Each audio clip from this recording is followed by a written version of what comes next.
I have the shakes a lot. Oh yeah, shakes and trembling can be are very common. My defensive energy comes through in the shakes. Yeah, it does. It really does. Like your body has this stuck flight fight energy, and so movement is kind of important. You don't just stay still and feel it. I mean, it's part of it, but it's common for the body to shake and tremble as this energy comes out. It's super common. It's very, very normal. And you probably will feel that if you can successfully really be with those somatic underlying pieces of the stuck state. You'll probably feel that. Or you'll probably go through some sort of shaking and trembling. Actually, when I noticed myself doing that, it was like I expected there to be some of that, and so I was like, "Oh, good, this is like my conscious mind was also witnessing the whole thing as I'm feeling it and being in it. I'm also well aware of like the process of it and kind of fascinated at the same time. And so I'm like, oh, cool, good. Kids in the background, awesome. I feel TRE suggests immediate healing. Trauma release exercises. Tension 7. Trauma releasing tension 7. Yeah, I don't buy into the stuff. A set of 7 physical exercises to help people release deep muscular patterns of stress, tension, and trauma. These safely activate a reflexive shaking or vibration that discharges muscular tensions and calms the nervous system. Allworldshealth.com.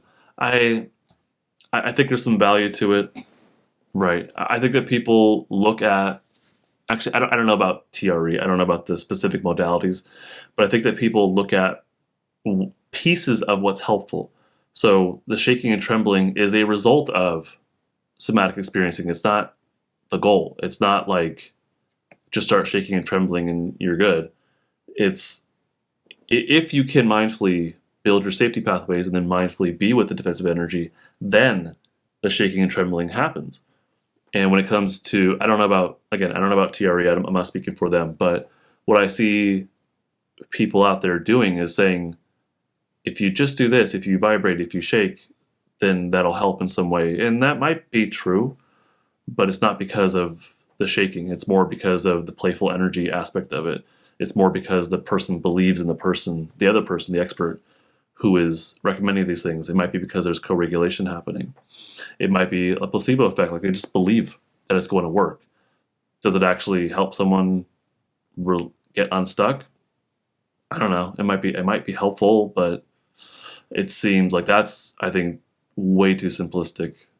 You know what I mean? And all the dancing therapists out there that are encouraging people to dance, that's great. But what's the foundation? What's the understanding? How does this help? Just moving around doesn't really help. That's not the point. It's about feeling what your body needs to do and then dancing the way that it wants to dance.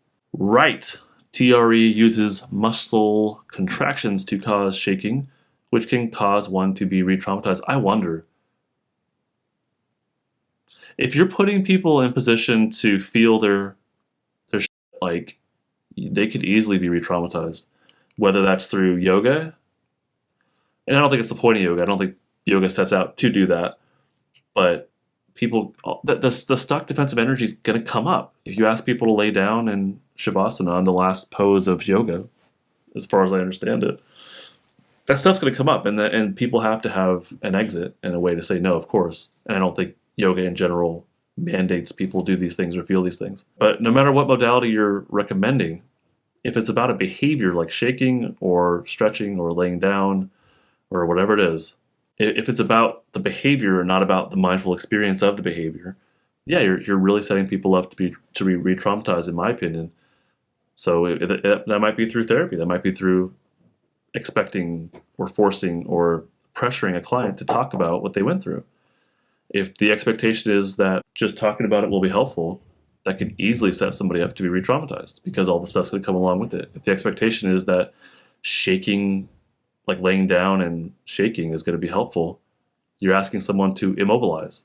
And yeah, they could shake, but you're asking somebody to immobilize, and that might not be safe for them. So that stuff could easily come up. Whatever stuck defensive energy they have, traumatic energy, that could easily come up. And yeah, that could be re-traumatizing. when you're asking people or putting them in positions to feel this stuck energy, the trauma stuff, and not having an out or not having the safety necessary activated to tolerate it, all you're doing is bringing it up and then either stuffing it back down or letting it fester and be open and exposed. But you're not teaching them or helping them to like let it be, to feel it, to non-judgmentally experience it and grow from it, to heal. I'm not sure the right word for it, to get unstuck. And that's so central to this trauma stuff.